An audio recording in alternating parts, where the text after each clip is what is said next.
Aleluia. Você pode aplaudir o Senhor pela vida do nosso pastor, o pastor mais lindo dessa igreja e dessa terra, gente. Não existe um mais lindo. Você pode aplaudir o Senhor mais alto, Ele que merece toda a honra. E para Ele, sim. Vocês estão felizes nesse lugar, gente? Amém. Glória a Deus. Quem estava aqui semana passada no culto Deep Flow? Quem saiu falando mais inglês? Eu fui cumprir o que eu orei, eu decidi, falei com o meu chefe, falei, pode me dar essa reunião para eu fazer em inglês? Deu errado? Deu.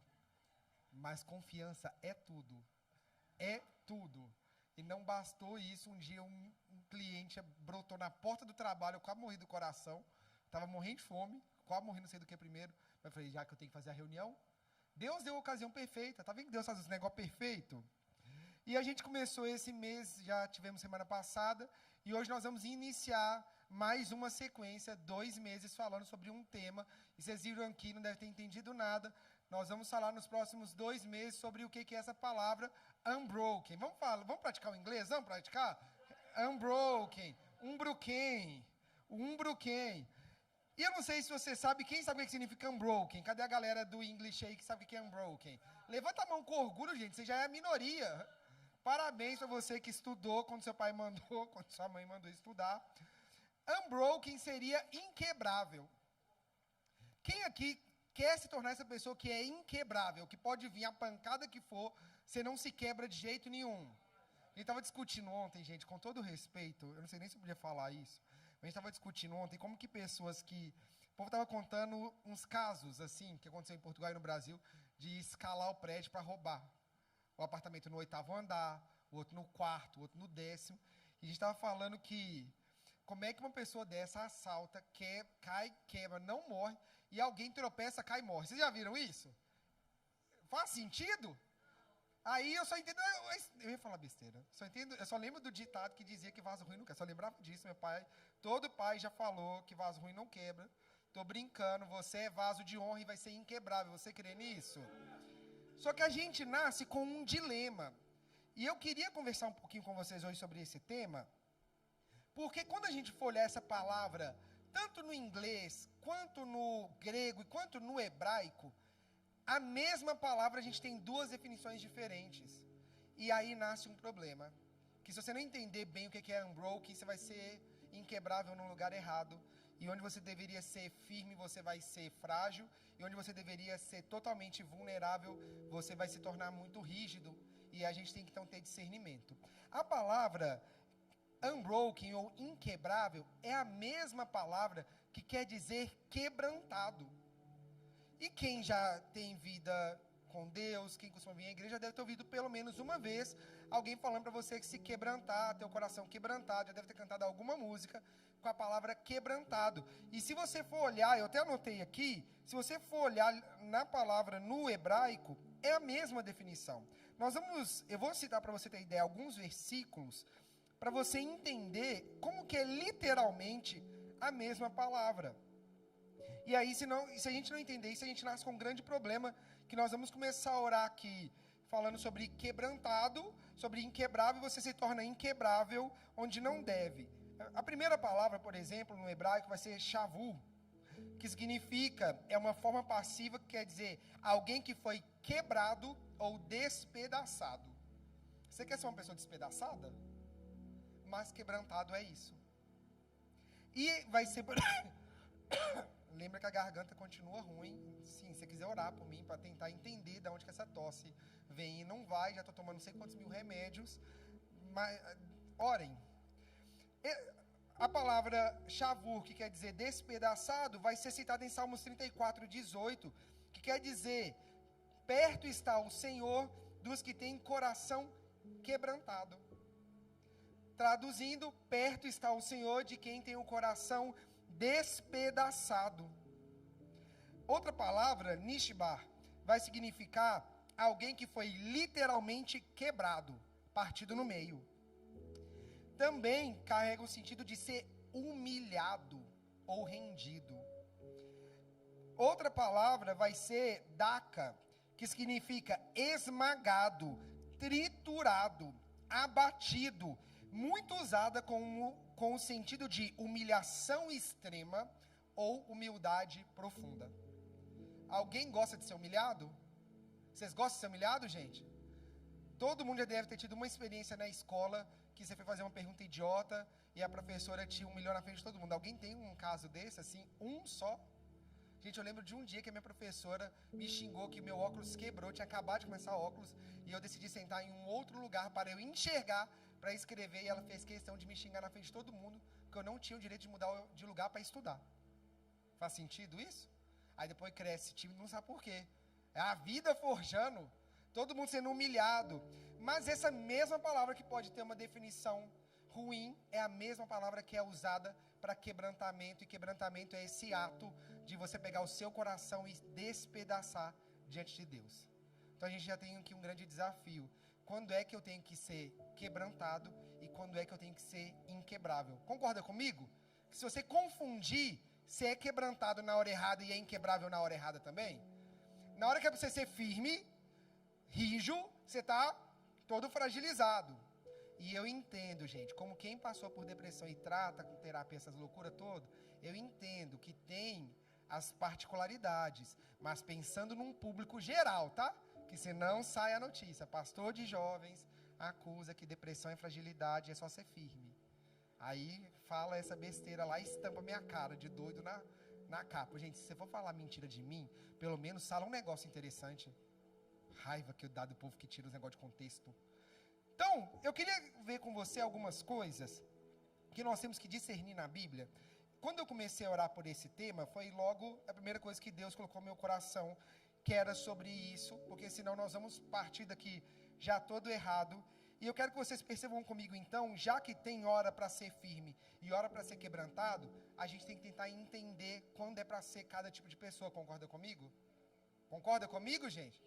E para com isso de achar que ser aquela frase maldita, que ser assim, vai ser assim para sempre, eu sou assim, você tem que me aceitar. Você é criança para não mudar? Então adulto muda, não muda?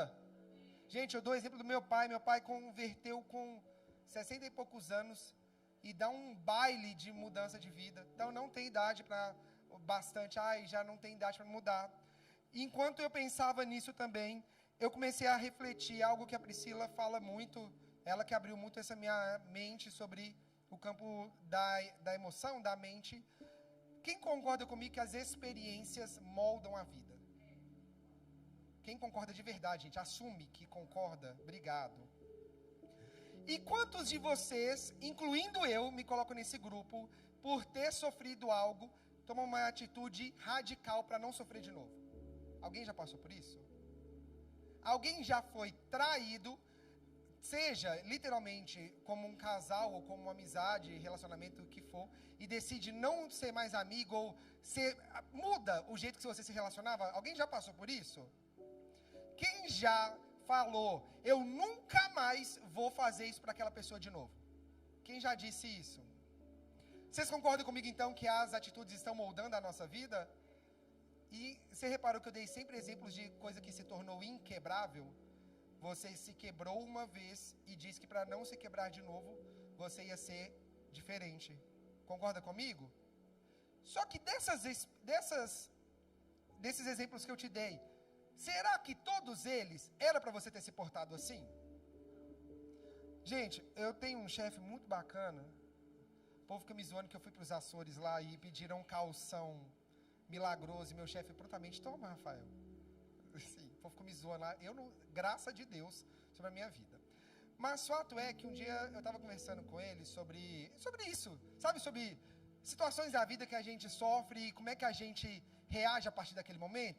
Será que está na hora de eu mudar ou será que é para eu continuar sendo trouxa? Eu estava nesse debate da minha vida um tempo atrás.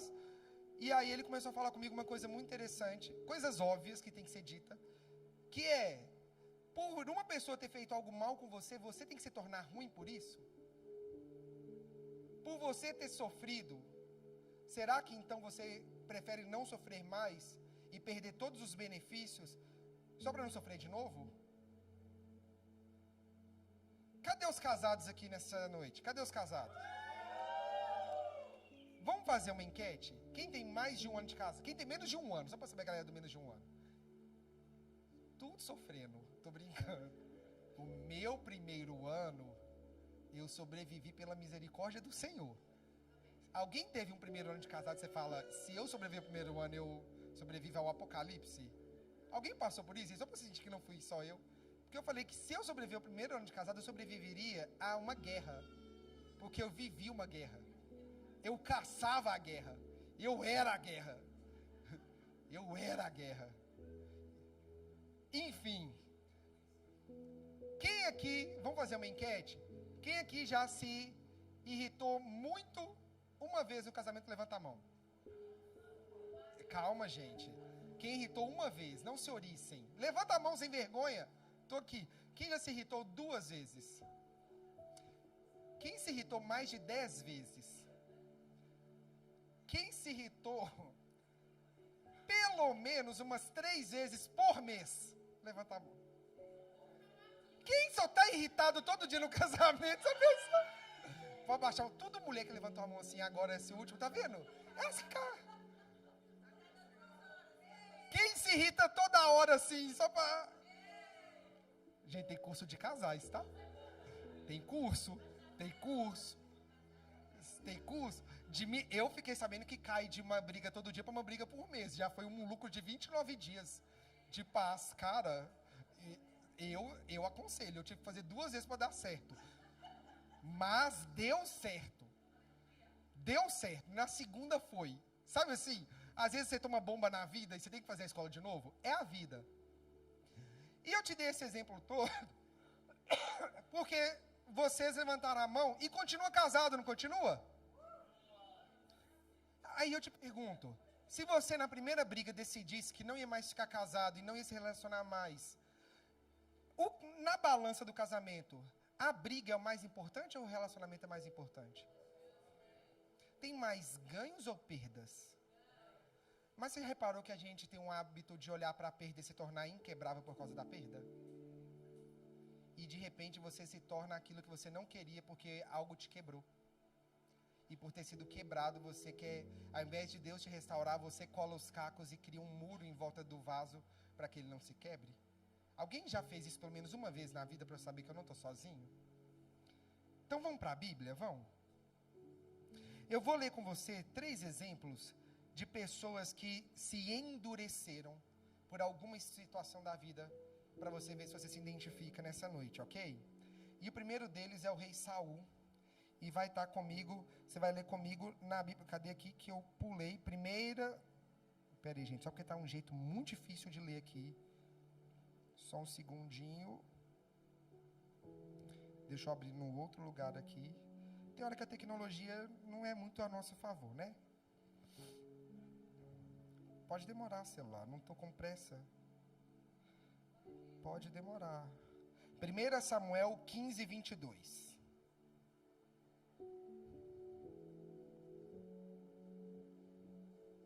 Primeira Samuel 15, 22.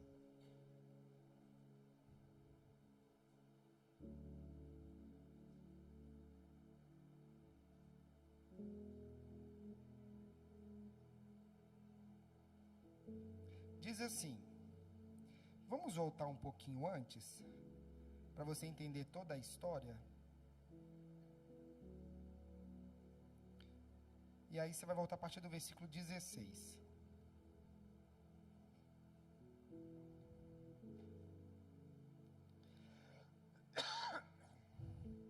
Samuel disse a Saul, fique quieto, eu direi a você o que o Senhor me falou nessa noite. Saul respondeu,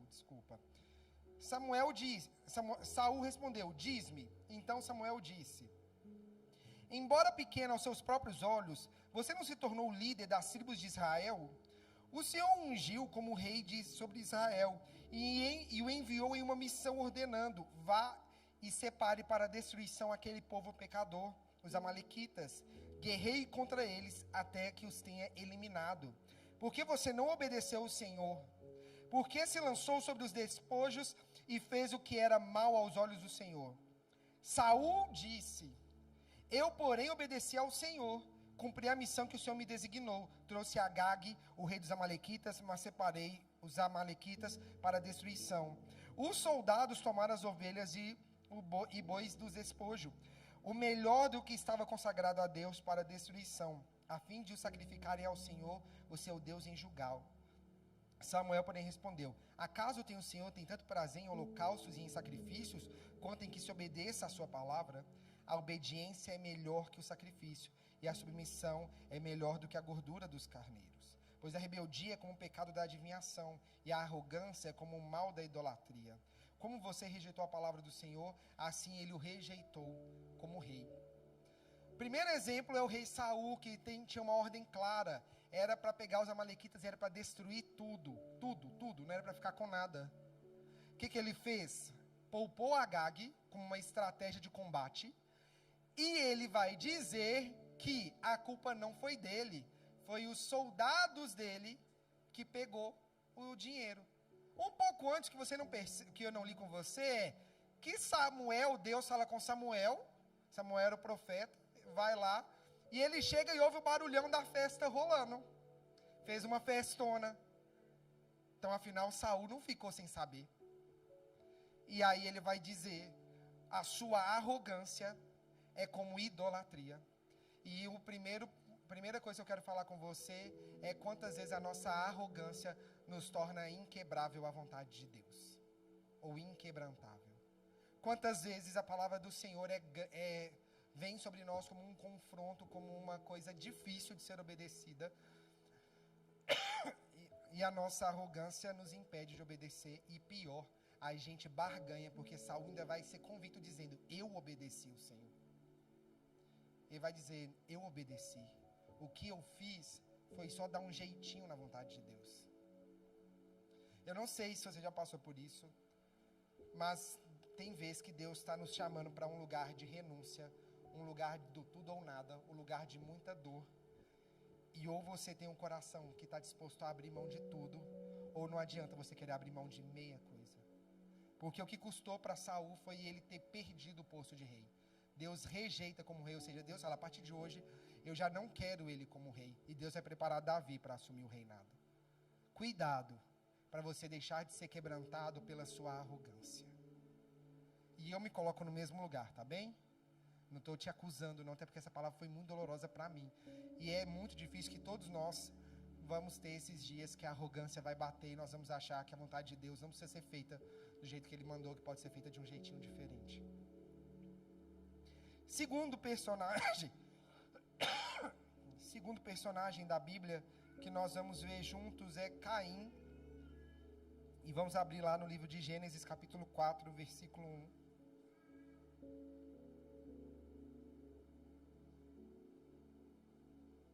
Gênesis 4, 1.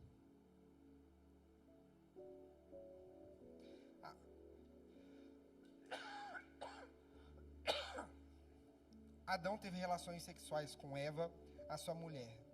Ela engravidou e deu à luz a Caim. Ela disse: tive um filho homem com a ajuda do Senhor. Deu à luz também a Abel, irmão dele. Abel pastoreava ovelhas e Caim cultivava a terra. Passado algum tempo, Caim entregou ao Senhor uma oferta dos frutos da terra. Abel também trouxe as primeiras crias do seu rebanho com as partes gordas. O Senhor olhou com agrado para Abel e a sua oferta, mas não para Caim e a oferta deste. Por isso, a ira de Caim se acendeu e o seu semblante desfaleceu. Então o Senhor disse a Caim: por que você está irado? Por que desfaleceu o seu semblante? Se você fizer o bem, não se levantará. Se, porém, não o fizer, saiba que o pecado o espreita à porta. Ele deseja governá-lo, mas você deve dominá-lo. Caim falou com seu irmão Abel: vamos para o campo. Quando estavam lá, Caim atacou Abel, o seu irmão, e o matou. Segunda coisa que eu quero falar: quantas vezes a ira nos fazem inquebrantáveis. Quantas vezes a raiva toma o nosso coração e a gente perde o senso do norte e sul e tem coragem de matar o próximo. E a gente vê aqui, a história é muito trágica, foi um assassinato, um irmão matando o outro. Mas na igreja nós somos chamados de irmãos em Cristo. E quantas vezes nós, na nossa ira, não matamos o nosso irmão?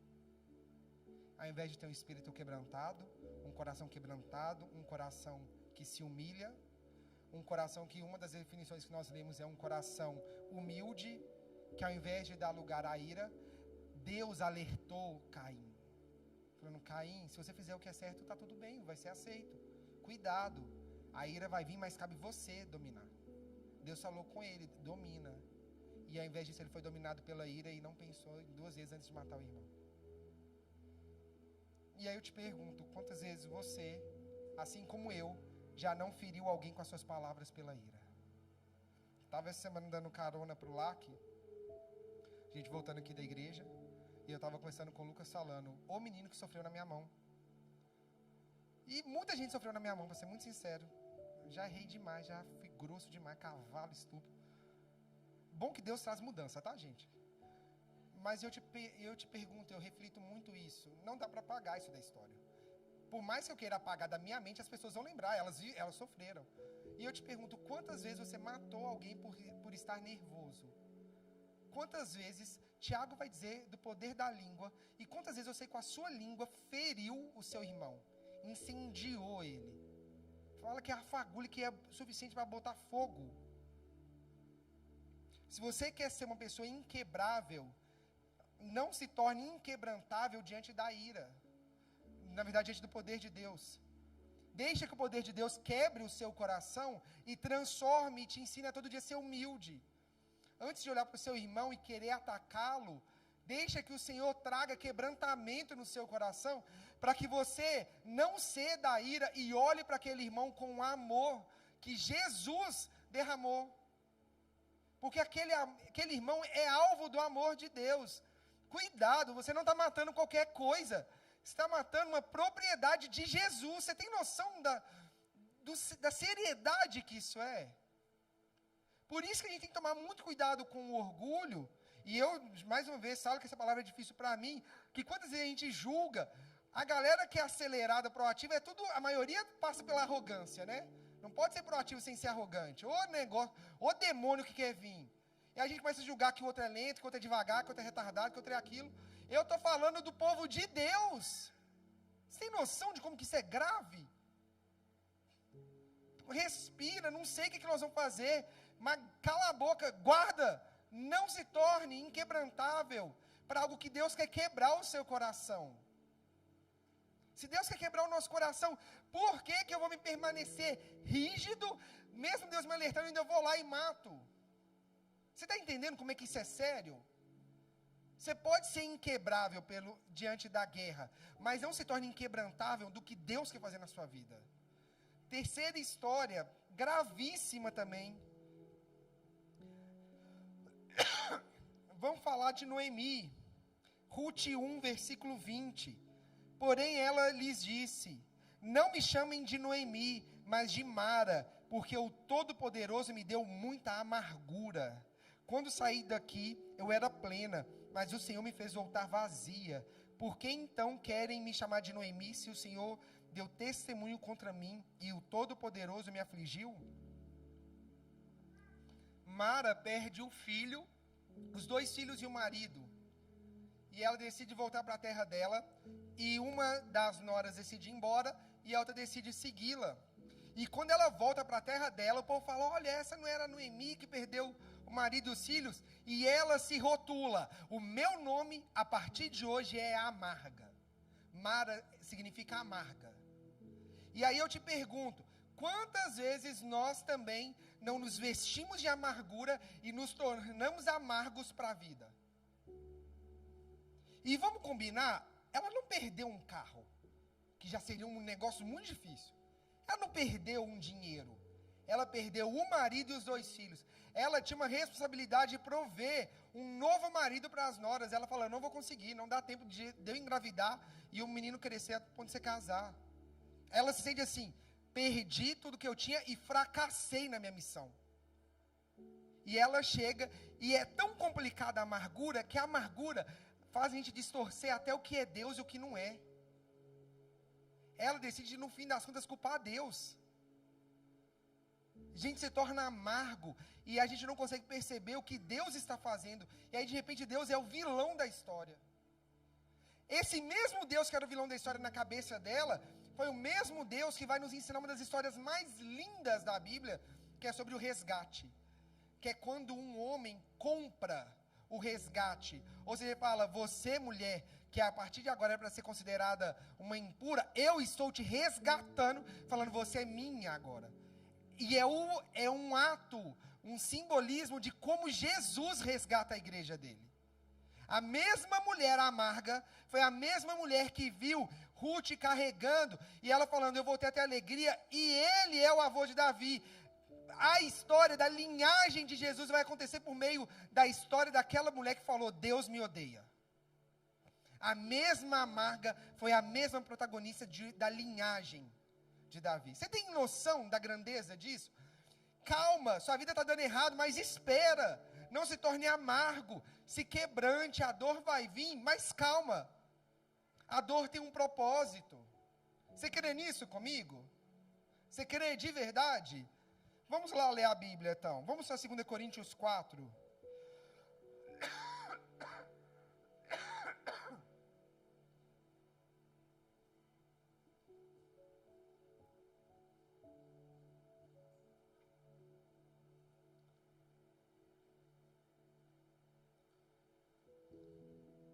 Segunda Coríntios 4:8. De todos os lados somos pressionados, mas não desanimados. Ficamos perplexos, mas não desesperados. Somos perseguidos, mas não abandonados. Abatidos, mas não destruídos. Trazemos sempre no corpo o morrer de Jesus, para que a vida de Jesus também seja revelada no nosso corpo. Você já entendeu que a situação não pode te tornar uma pessoa pior. E aqui a gente começa a entender um caminho. Eu posso estar de todo lado pressionado. Eu posso estar, todo lugar que eu vou, tem algo me pressionando. Mas aí sim eu sou inquebrável. Porque ele vai dizer, sou pressionado, mas não desanimado. Fico perplexo, mas não desesperado. Perseguido, mas não abandonado. Abatido, mas não destruído. Você quer ser inquebrável em uma coisa? Seja inquebrável no que quer te parar. Combinado? Porque Paulo está dizendo o quê? Tudo que está vindo contra nós para nos parar, a gente não para. Porque no nosso corpo, a gente já carrega a maior marca, que é a marca da morte de Jesus. Você tem noção? Você entende o desafio que é? Jesus, ele realmente, o exemplo que ele deu, tipo assim, eu não vou parar. Até que a morte venha, eu não vou parar. Porque ele tinha que morrer para ressuscitar. Então Paulo está dizendo, pode vir pressão, pode vir um monte de coisa. A gente não vai parar. E precisa se levantar essa geração inquebrável. Sim, aí sim é uma geração inquebrável, não diante da mão de Deus, mas diante das ofertas do mundo. Diante da mão de Deus, é para a gente se quebrar inteiro, se destruir todo. Mas quando vier alguma coisa para parar, aí você decide ser inquebrável. Você entende isso comigo? Você está comigo nessa, entendendo? Como que é que eu preciso que você entenda, porque senão nós vamos falar 2 meses desse assunto, e o assunto tem que ser desenvolvido. Mas se você não partir desse lugar, você vai vir semana que vem, de novo, confuso na hora de ser firme e na hora de ser sensível. E eu não estou pregando e dizendo que tem que ser uma igreja insensível, uma igreja que não sente as emoções. Eu não estou falando de emoção. Você entendeu que até agora eu não falei da emoção? Se você quiser ficar triste, você fica do dia que você quiser. Se eu estou dizendo que vier para te parar, não pode te parar. Se for para você ir chorando, vai chorando. Se for para você ir com depressão, vai com depressão. Se for para ir com ansiedade, vai com ansiedade. Se for para ir com raiva, vai com raiva. Mas não deixa que te pare. E não deixa que impeça o agir de Deus na sua vida. E muito rapidamente eu quero te falar sobre alguns personagens da Bíblia que mostram que mesmo vindo uma situação muito pesada, eles decidiram ser diferentes. Você não controla o que fazem com você, mas você controla como você reage a isso. Você crê nisso, igreja? Primeiro deles, José. Cara, e só um parêntese. Para trazer um alívio, que vocês estão muito estranhos hoje, está muito sério. Vai depois ver os vídeos da galera fazendo os vídeos de inteligência artificial da Bíblia. O de José é o melhor. O de José é o melhor. Ele falando, eu vou lhe trollar rapidinho, meus irmãos. Aí volta, gente, caiu um negócio no olho, vale a pena ver. Bem resumido, José, o cara os irmãos tinham inveja dele, porque ele era o preferido do pai. Por isso, fica a dica para os pais, não faz o filho preferido, não. Mesmo que você não diga que tem, você trata ele com preferência, os irmãos vão entender que ele é o preferido. Eu sei disso porque eu sou preferido. Desculpa, meus irmãos, desculpa. Essa briga é antiga, mas eles sabem que eu sou preferido. Meu pai vai estar assistindo esse culto de casa, meu irmão vai estar assistindo. Beijo pro segundo colocado. Eu já falei, gente, briguem pelo segundo lugar. Se matem pelo segundo lugar. O primeiro lugar é meu. E tá assim, tranquilo. E eu nem tenho medo de perder esse lugar, sabe? Eu sou um filho muito legal, gente. Desculpa. Eu vou dar um curso na igreja. Tem escola de pais, escola de noiva. Eu vou dar escola de filhos, ensinando como ser um filho legal. Eu fui um filho legal. Todo mundo tá rindo, que tem inveja, que eu fui um filho legal. Meu pai me ama. Eu sou o xodó da família. Só falta ter uma foto minha de troféu assim, orgulho da família. Eu vou mandar uma foto minha pra ele ser o orgulho da família. Para meus irmãos ir lá todo dia olhar e falar, tô brincando, tá, gente? Senão sai de novo escândalo. Mas José, os irmãos tiveram inveja e jogaram ele, que primeiro queriam matar, depois para não matar, joga no poço e vende para virar escravo. Gente, a Priscila tem uns casos bizarros na terapia. Ela conta uns negócios que eu não consigo me colocar nesse lugar, não, que eu teria sido muito diferente. Mas você consegue imaginar? Vamos tentar imaginar? Seus irmãos se juntar contra você, primeiro tenta te matar, desiste, joga num poço, te tira do poço, te vende como escravo, e daqui muitos anos você dá a volta na vida, você vira empreendedor de sucesso, do fundo do poço, literalmente, e aí ele pode fazer o que de sucesso, pode virar coach, e no fim de tudo, os irmãos dele vão pedir comida para ele. Como é que você reagiria? Porque a vingança bateria. Gente. Se a carne dá lugar nessa hora, se você dá um pedacinho para a carne, já era. Você não precisa ouvir muita carne, não. Se a carne sussurrar, se ela der um estalo, você já faz besteira. Ele tinha todos os motivos do mundo para falar, vai morrer de fome, seus ingratos. Você concorda comigo? O mínimo era falar, vai ser tudo meus escravos, vocês aprender. Foi bom, né? O jogo virou, olha aí. Dá pra fazer um post, daqueles posts, sabe daqueles meninos? Sabe aqueles posts mesmo assim, tipo, venceu? Bem esse. Era José, dá pra ser direitinho. E ele fala, ele faz uma coisa muito louca e diferente. Gênesis 45:4 vai dizer que José disse a seus irmãos, agora cheguem perto de mim, e eles chegaram, aposto que com medo. Então ele diz, eu sou José, o irmão de vocês, os que vocês venderam para o Egito. Agora, pois, não fiquem tristes nem irritados contra vocês mesmos por terem me vendido para cá, porque foi para a preservação da vida que Deus me enviou adiante de vocês. O cara consegue dizer que foi Deus que planejou. Gente, é um grau de fé, um nível de fé assim que eu espero chegar lá. Ele fala, irmãos, não fiquem apavorados. Eu fui mandado adiante de vocês para preservar a vida de vocês. Isso, tem pessoa mais quebrantada do que esse? Tem. Que eu separei mais um. Davi. E Davi eu gosto de falar. Porque a gente exalta muito Davi, e Davi foi vacilão. A Bíblia vai dizer, Davi, superestimado. Porque de fato, Deus vai falar com muito carinho sobre Davi. Deus deixa claro os sonhos e os planos dele através da vida de Davi. E realmente a Bíblia vai dizer que achou Deus o homem segundo o seu coração. Mas para de traduzir errado, Deus, a palavra segundo quer dizer conforme, tá, gente? Literalmente, isso aqui está segundo o protocolo, está segundo os requisitos. Então Deus está dizendo, achei um homem que é conforme o meu coração, que vive a minha vontade. E maravilhoso. Então, Davi é uma história fantástica. Um menino humilhado também venceu na vida. O filho bastardo, de repente, rei. Venceu na vida, pegou a filha do rei. Venceu. Venceu, assim, ó. Dá pra fazer também post de sucesso no Instagram. Só que o mesmo Davi peca. O mesmo homem que era segundo o coração de Deus. E eu acho lindo Deus ter duas coisas. Ter escolhido Davi e ter permitido Davi fazer o que fez. Para lembrar que na igreja do Senhor você pode sentir o lindo que for, você vai pecar. Você também é pecador como eu. Você tem noção de como é que isso é paradoxal? É controverso? O homem que era para ser perfeito é imperfeito?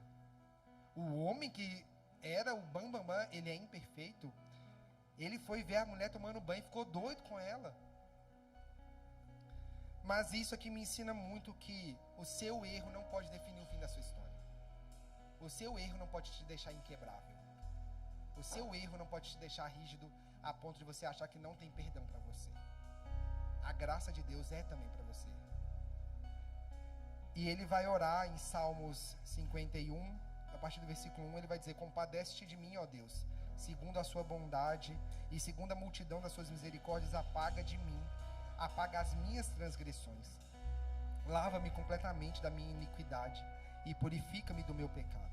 Pois eu conheço as minhas transgressões e o meu pecado está sempre diante de mim.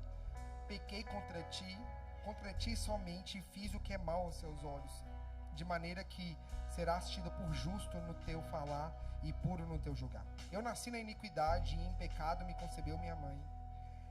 Eis que te agradas da verdade no íntimo e no oculto me fazes conhecer a sabedoria. Purifica-me com esopo e ficarei limpo. Lava-me e ficarei mais alvo do que a neve. Faz-me ouvir júbilo e alegria, para que exultem os ossos que esmagaste. Esconde o teu rosto dos meus pecados e apaga todas as minhas iniquidades. Cria em mim, ó Deus, um coração puro e renova dentro de mim um espírito inabalável. Não me lances fora da tua presença, nem me retires o teu Santo Espírito. Restitui-me a alegria da tua salvação e sustenta-me com o espírito voluntário. Então ensinarei aos transgressores os seus caminhos e os pecadores se converterão a ti. É uma das orações mais lindas da Bíblia. É uma oração sincera de um homem falando: Deus, eu fiz tudo que era errado, mas o Senhor tem bondade para mim. E é isso que define o quebrantamento. O pecado veio e quis deixar ele rígido, de repente já não se renderia de novo a Deus. Só que ele escolhe o que não é comum, ele fala: Deus, o Senhor tem bondade. Eu quero que você entenda isso nessa noite. Não importa o seu erro, quebranta o seu coração, porque tem bondade, tem graça em Deus, tem misericórdia para apagar. E o que eu acho mais lindo dessa história é quando ele fala: não tira de mim o seu Santo Espírito. O desespero dele falar: não tira, eu estou vindo me humilhar porque não tem hipótese, eu não posso perder o seu Espírito. Ele não se preocupou com o reinado, ele se preocupou com o Espírito de Deus na vida dele. E por fim, tem um último exemplo de quebrantamento. Se coloca de pé no seu lugar.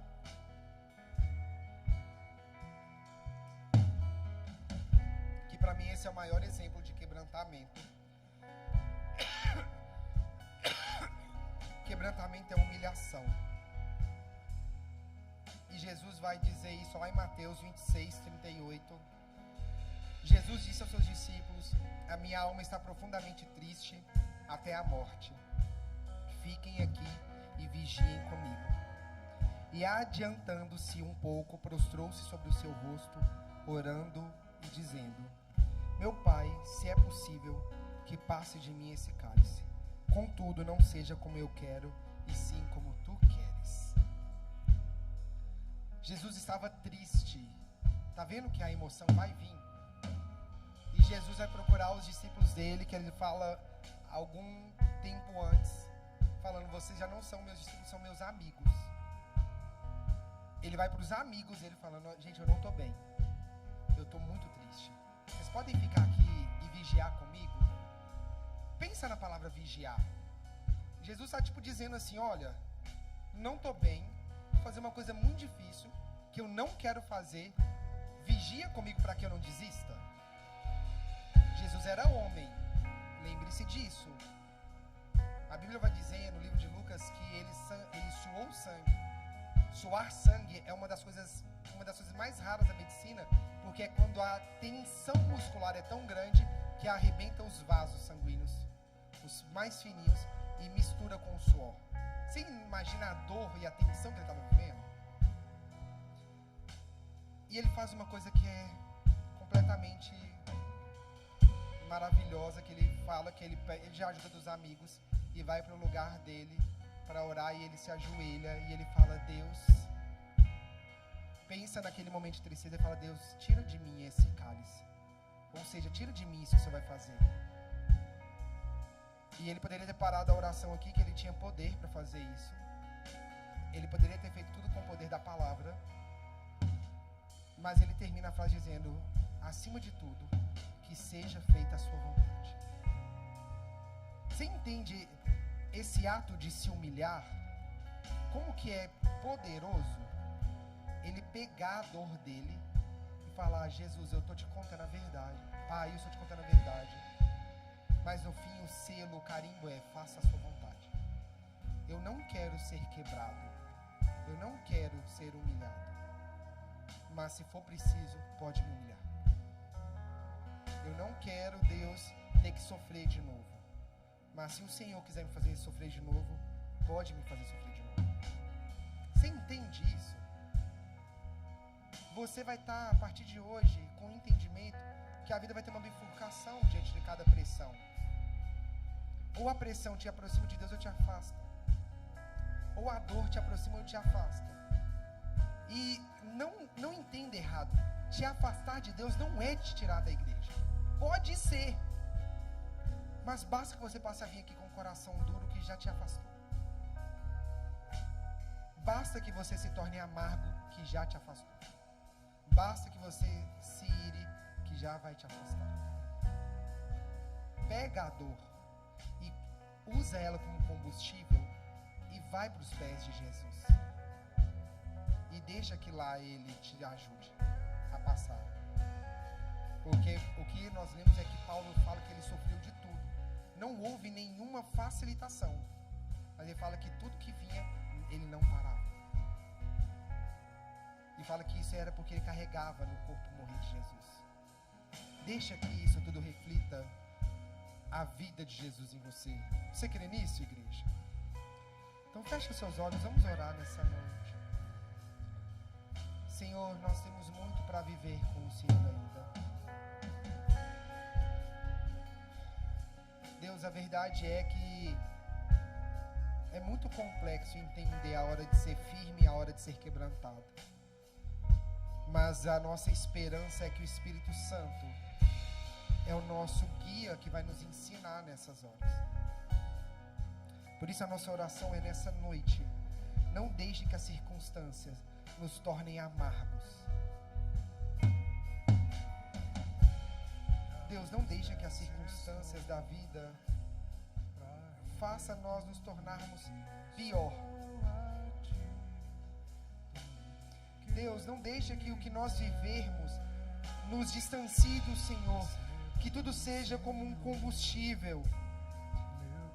Que tudo seja como uma forma de nos aproximar do Senhor. Deus, nós não queremos ser amargos. Queremos ser quebrantados diante do Senhor.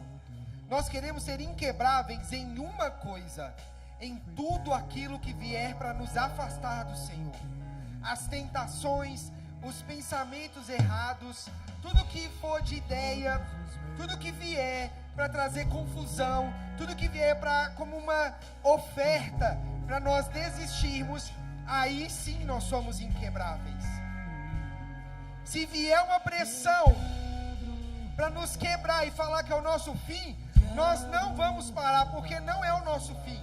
Se quebrar, o Senhor vai reconstruir. Mas não nos deixe, sem perceber ou até percebendo, nos tornar amargos ou inquebrantáveis. Não nos deixa parar de sentir e de repente perder o seu espírito. Não nos deixa, pelas circunstâncias da vida, viver uma vida fria, amena. Não nos deixe viver flutuando em uma vida ora quebrantada e ora frio. Quebra o nosso coração dia após dia, para que nós nunca percamos o teu espírito, como Davi orou. Não tira o seu espírito de nós, nos dá mais uma chance.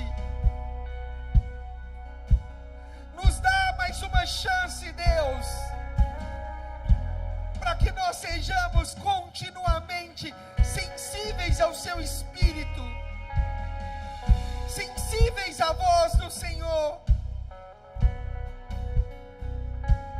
Mesmo que um irmão tenha nos traído, nos ensina a amar de novo. Mesmo que nós tenhamos sido machucados, não nos deixa desistir do amor de Jesus. Mesmo que os casais estejam passando por uma tempestade, não os deixem desistir.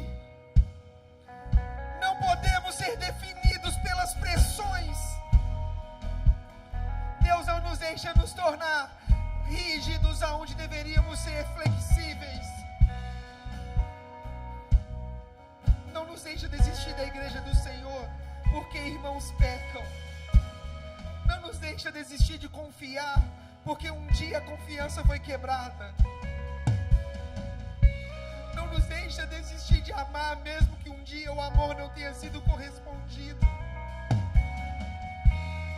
Não nos deixa deixar de te servir, porque está sendo difícil. Não deixa que a nossa voz se cale, mesmo que alguém tenha nos mandado calar a boca. Espírito Santo, restaura o que está partido. Restaura o que foi quebrado. Restaura o vaso que foi quebrado. Restaura, Senhor, o coração de cada um. Receba aqui, Senhor. Aqueles que desistiram no meio do caminho, restaura nessa noite.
Aos pés do meu amado, eu quebro meu vaso, eu quebro meu vaso aos teus pés, aos pés do meu amado, eu quebro meu vaso, eu quebro meu vaso aos teus pés, aos pés do meu amado.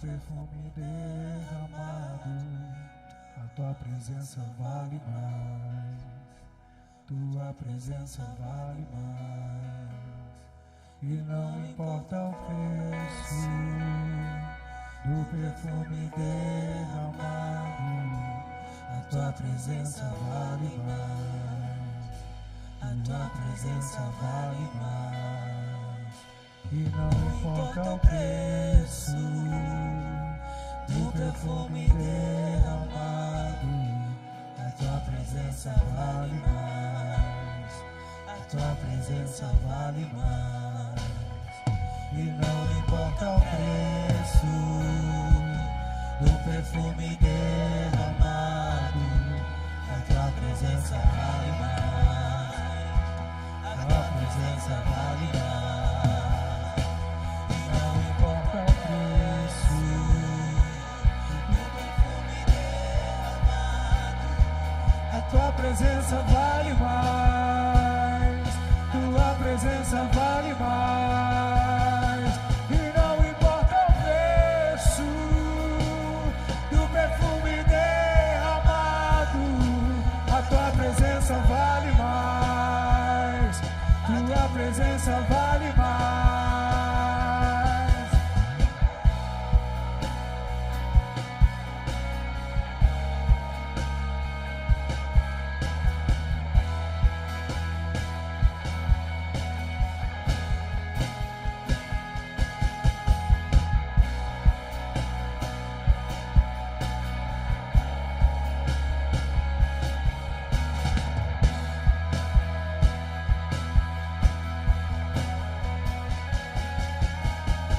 Eu quebro meu vaso, eu quebro meu vaso aos teus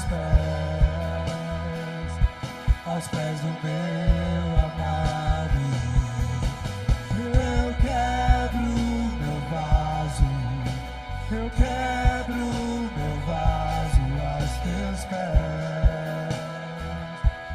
pés do meu amado. E eu não posso sair daqui sem orar especificamente por você que está aqui nessa noite e que quer voltar para Jesus. Ao longo dessa palavra, o Senhor talvez tocou no seu coração que você estava longe do Senhor e Ele está te chamando para voltar para Jesus. E se tem alguém aqui nessa noite que é esse grupo de pessoas que estava longe e quer voltar para Jesus, queria que você fizesse um sinal com a sua mão, que eu quero orar com você. Então, se tem alguém aqui, levanta a mão bem alto para que eu ore por você. Se tem alguém aqui nessa noite, essa é a sua chance. E o segundo convite também é para, eu quero te incentivar que você, baseado no que nós vamos ver a partir desses 2 meses, que você se conecte, que você se aproxime de irmãos que vão te ajudar a se tornar cada vez mais quebrantado a Jesus. Se cerque de pessoas que vão te aproximar de Jesus. Eu posso ouvir um amém que você vai fazer? Você tem várias formas de fazer isso: amizades, GC, estudo bíblico, culto hope, culto fé, os cultos de domingo. Se cerque de pessoas que vão te fazer aproximar de Deus. Cerque-se de amigos que, mais do que passar a mão na sua cabeça, vai te falar assim: olha, te entendo, estou junto na sua dor, mas não dá para parar na sua dor. Você crê nisso? E é uma ótima deixa. Se você não participa de nenhum GC, te aconselho essa semana a procurar a nossa igreja para fazer parte de um GC. Você não pode ficar de fora. Você crê nisso, igreja? Então vamos orar para encerrar esse culto. Espírito Santo, muito obrigado por tudo que o Senhor fez, por tudo que o Senhor está fazendo e por tudo que o Senhor há de fazer na nossa vida. Nos ajuda a discernir esse momento de ser firme, inquebrável diante das pressões do mundo, mas nunca inquebrável diante do Senhor. Que diante do Senhor a gente se quebrante diariamente. Continua falando conosco, nos leva em paz, nos leva em segurança. Abençoa aqueles que já estão nas casas, que esse bimestre seja sobrenatural, que daqui saiam muitos testemunhos de transformação, em nome de Jesus. Amém? Então vamos continuar o nosso culto, como eu costumo dizer, lá no Lagoinha Coffee. A gente acaba aqui, mas agora é o nosso momento de relacionamento, comunhão, de conexão. Então não vá embora sem se relacionar com seus irmãos, em nome de Jesus. Amém? E você de casa, que o Senhor te abençoe também sobrenaturalmente. Espero que Deus tenha falado contigo. E eu quero te receber aqui em um dos nossos cultos, seja no Legacy, seja em algum culto da semana. Só não fica de fora, vem ser igreja.